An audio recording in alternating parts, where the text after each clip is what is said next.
Pequenos gestos realizados com alegria, com amor no coração, detalhes como uma florzinha para a esposa, um beijo de boa noite nos filhos. Detalhes são fundamentais para preencher as lacunas do vazio e da tristeza no nosso coração. E são todos registrados lá no céu também. A dica de hoje para ser feliz, na nossa série de estudo 12 dicas para ser feliz é: valorize as pequenas coisas. Na verdade, Deus, ele não quer que nós apenas não sejamos maus. Ele quer que nós sejamos bons. Ele não quer que a gente apenas não faça pecados pequenos ou grandes, mas ele quer que nós façamos boas ações, que nós tenhamos boas atitudes. Por isso, ele estabeleceu a lei dele, que são os 10 mandamentos, que estão em Êxodo capítulo 20, e que foi resumido por ele quando esteve aqui nessa terra em Mateus 22, 37 a 39. Ame a Deus de todo o coração, de toda a tua alma, de todo o teu entendimento, e ame ao teu próximo como a ti mesmo. E se a gente for resumir a lei, que são 10 mandamentos, em 2, amar a Deus e ao próximo, e agora resumir mais ainda numa palavra, seria amor. Ame, ame. E Jesus, quando veio aqui a essa terra, ele veio para atrair as pessoas a ele, e as pessoas iam ver como ele amava, como ele agia, e iam ser transformadas pelo comportamento dele, pelo que ele fez e pelo que ele é. Mas aí nós entramos num assunto interessante, que é o assunto da salvação. E aqui existe uma discussão teológica em várias religiões, e se você até quiser ter uma ideia do conflito que isso criou até guerras. Pessoas foram mortas por esse assunto aqui. O que que a pessoa tem que fazer para se salvar? Ela é salva pela fé ou ela é salva pelas obras?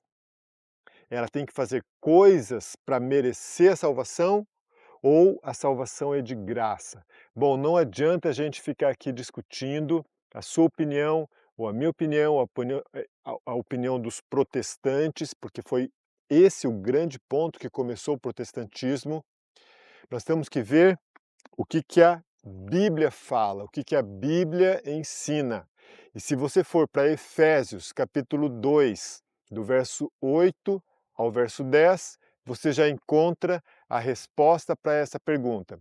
Ali diz assim, ó: pela graça sois salvos. E isso não vem de vós, não vem de você. A salvação é um presente que Deus nos dá. E isso não vem de vós para ninguém se gloriar. O que que é se gloriar? É você dizer assim: olha, Deus, eu estou fazendo boas obras, eu estou fazendo coisas boas aqui, então eu mereço a salvação, me salva, viu? Não, não é assim que funciona. Não é assim que funciona com Deus. A salvação é um presente que Deus te deu.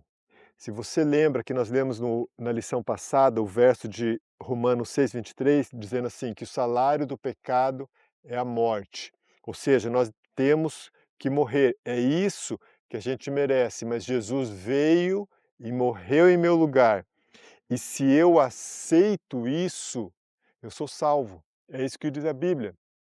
São João 3,16, porque Deus amou o mundo de tal maneira que deu o seu Filho unigênito, para que todo aquele que nele crê, ou seja, toda pessoa que crer em Jesus, não vai perecer, não vai morrer, mas vai ter a vida eterna. Então, para você ser salvo, você tem que ter fé, crer em Jesus, acreditar que ele morreu em seu lugar.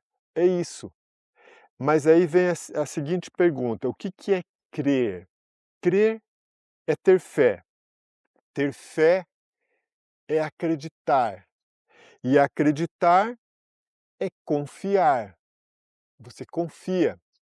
Se você está numa praça, tua carteira está contigo, teu celular está contigo, e você sujou a mão ali chupando um sorvete, e você quer ir no banheiro lavar a mão. Você tem coragem de pegar teu celular, tua carteira e dar para alguém, qualquer um que está sentado ali na praça? Ó, segura aqui para mim enquanto eu vou ali lavar a mão? Não. Por quê? Porque você não conhece aquela pessoa. Se você não conhece aquela pessoa, você não confia nele, você não entrega seus bens para ele. Agora, se fosse teu pai, teu filho, você entregaria? Sim, porque você confia, porque você conhece. Então, olha só, trazendo isso para a salvação agora. Para você confiar em Deus, confiar em Jesus, você precisa conhecer a Jesus, conhecer a Deus. E como que você faz para conhecer a Deus? Simples, do mesmo jeito que você faz para conhecer as pessoas.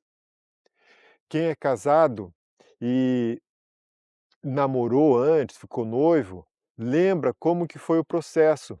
Os jovens gostam de fazer a seguinte pergunta: como que vocês se conheceram? E as pessoas contam as histórias. É assim que a gente faz com Deus também. O casal começa a conversar, bater um papo. Hoje em dia vai trocando mensagem, dando uns likes no Insta, no Face da pessoa, e assim começa a ter um relacionamento. É assim com Deus também. Você fala, você ouve, vocês vão conversando. Como que a gente fala com Deus? Você fala com Deus, com Jesus, através da oração. Você diz tudo o que está no teu coração para Ele, é como se Ele fosse um amigo sentado do seu lado. E você pode confiar, porque Ele ouve você. Só que tem gente que fala demais. Você conhece alguma pessoa que fala demais e não para de falar? Então, com Deus é a mesma coisa. Você tem que falar, mas tem que também saber que você tem que ouvir o que Ele tem para te falar. E como que você ouve a Deus? Aqui, ó, através da Bíblia, a palavra de Deus. Na Bíblia, a carta que Ele te enviou, Ele transmitiu tudo o que Ele quer para você. Você ouve então Deus falando com você através da Bíblia. Você pode ouvir também através da natureza, através de um sermão, através de um podcast, tem muitas formas. Através do Espírito Santo colocando pensamentos na sua mente.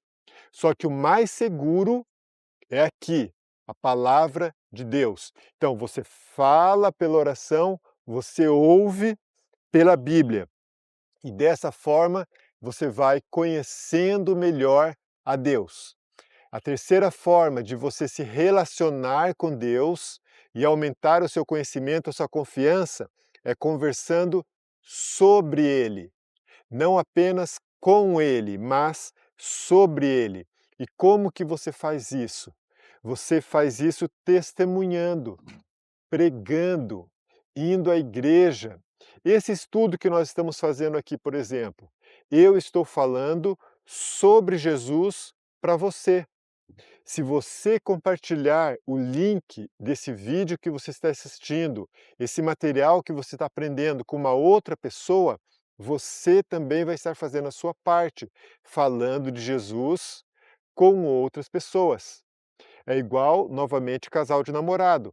Casal começa a namorar, eles conversam ali, só que o que acontece quando eles se separam? A menina já vai para as amigas dela e diz assim: gente, arranjei o cara do meu sonho.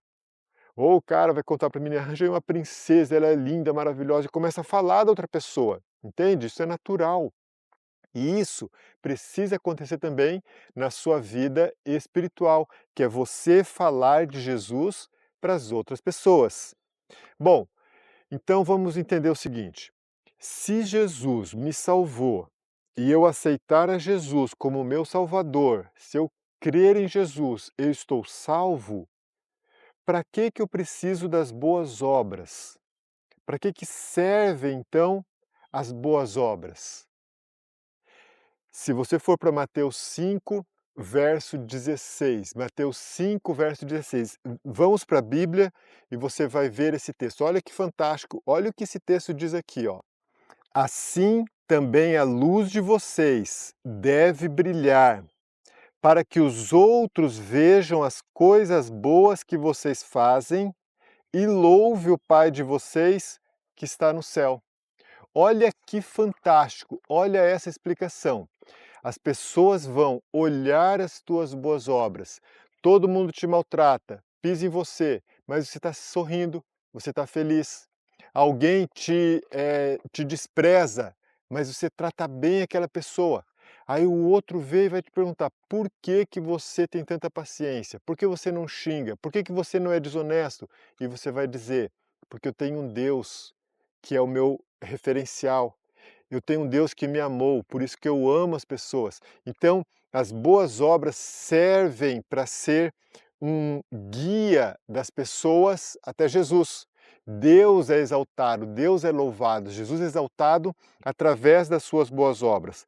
Você não faz boas obras para se salvar, você faz porque você já está salvo. A obediência a lei de Deus e fazer o que é certo, é porque você ama a Deus. Aceitando o poder de Cristo, você é santificado, ou seja, aperfeiçoado nas obras. E no futuro será glorificado, que é o quê? Glorificado é você ir para o céu e ser transformado, como nós vimos na lição passada. Bom, mas agora eu quero que você pegue o seu livrinho. Aqui tem um falso e verdadeiro aqui que eu vou responder com vocês. Vamos lá. Primeira pergunta. É a prática da lei que salva. Praticar a lei que vai me salvar. Certo ou errado? Falso ou verdadeiro? Falso. De acordo com Gálatas 2,16, o que me salva é a fé em Jesus. É Jesus que me salva, não a prática da lei. Segunda pergunta. A lei nos guia até Jesus. Verdadeiro. Porque quando você vê a lei, você percebe que você é pecador, que você precisa de ajuda, você não consegue vencer sozinho e você vai a Deus. Você pode perguntar, pastor, mas de que lei que você está falando? Estou falando da lei dos 10 mandamentos, ok? Se você for para Êxodo 20, lá você vai ler os 10 mandamentos. Qual o primeiro mandamento? Primeiro mandamento, não ter outros deuses. O único Deus é o nosso Deus eterno. Segundo mandamento, é não ter imagem de escultura, não fazer imagens e adorar essas imagens. Terceiro mandamento, não tomar o nome de Deus em vão, ficar falando Deus para qualquer coisa e não viver como cristão verdadeiro. Quarto mandamento, lembra-te do dia do sábado para o santificar. Então é santificar e adorar a Deus e descansar, não trabalhar no sábado. Sábado é o dia de Deus, de ir à igreja e louvar a Deus. Quinto mandamento, honra o teu pai e tua mãe. Você vai perceber que os 4 primeiros mandamentos, eles têm a ver com você e Deus. É aqui, ó, é um relacionamento vertical. Os últimos 6 mandamentos, começando com o quinto, são relacionamentos horizontais, é você com outros seres humanos. Honra o teu pai e tua mãe, não matarás, não adulterarás, não roubarás. E vem o oitavo, que é não, aliás, o nono, não falar falso testemunho, inventar fofoca, mentira de outras pessoas. E o décimo, não cobiçar nada do seu próximo, ficar querendo coisas, olhando no Insta, nossa, olha, ela está viajando e eu estou aqui, e ficar invejando as outras pessoas, entende? Então, esses são os 10 mandamentos, os 10 mandamentos de Deus. Não é cumprir isso que vai te salvar, mas porque você está salvo, você está com Jesus, você cumpre os 10 mandamentos. Vamos para a próxima pergunta. Jesus não aboliu a lei. Certo ou errado? Ele não aboliu. Vamos ler. Esse texto eu quero ler com vocês também. Mateus 5, 17 a 19. Vamos lá. Eu quero ler esse texto com vocês. Mateus 5, 17 a 19. Diz assim, ó. Não pensem que eu vim acabar com a lei de Moisés ou com os ensinamentos dos profetas. Eu não vim acabar com eles, mas eu vim para dar sentido completo. E eu afirmo a vocês que isso é verdade: enquanto o céu e a terra durarem, nada será tirado da lei, nem a menor letra, nem qualquer acento. E assim será até o final de todas as coisas. Então, verdadeiro, Jesus não aboliu a lei. Próxima pergunta: eu posso obedecer a lei sem amar ao próximo? Não tem como, porque amor é a base da lei. Se eu obedeço a lei, eu obedeço ao meu próximo. Desobedecer a lei é pecado? 1 João 3,4. Sim, é pecado, de acordo com o texto bíblico. A lei tira minha liberdade. Verdadeiro ou falso? Falso. Tiago 1,25 diz que a lei nos dá liberdade. Se você obedece à lei, você não vai ser preso, porque você não matou ninguém, não roubou ninguém, você está livre, entende? Qualquer que guardar toda a lei, mas tropeça em um só ponto, é culpado de todos. Verdadeiro, isso que está em Tiago 2,10. Por exemplo, você pensa assim, mas eu não roubo, eu não mato, só que não matar não é assim só você não pegar um revólver e dar um tiro em alguém. Não matar é você cuidar com as palavras que você fala, porque se você fala mal de alguém, e Tiago, por exemplo, diz que você está matando uma pessoa ao você falar mal daquela pessoa, você entende? Se você bebe bebida alcoólica, ou fuma, ou usa drogas que fazem mal para o seu corpo, você está se matando, entende? E ao ler os mandamentos, você entende a profundidade disso tudo e você procura fazer a vontade de Deus. Então você pensa assim, eu não mato, não roubo, mas então eu estou bem. Só que se você não guarda o sábado, por exemplo, está em pecado, é culpado de todos, ou se deixa um de fora. Aí você pensa assim, mas então eu fico desesperado, porque realmente quem que consegue guardar toda a lei?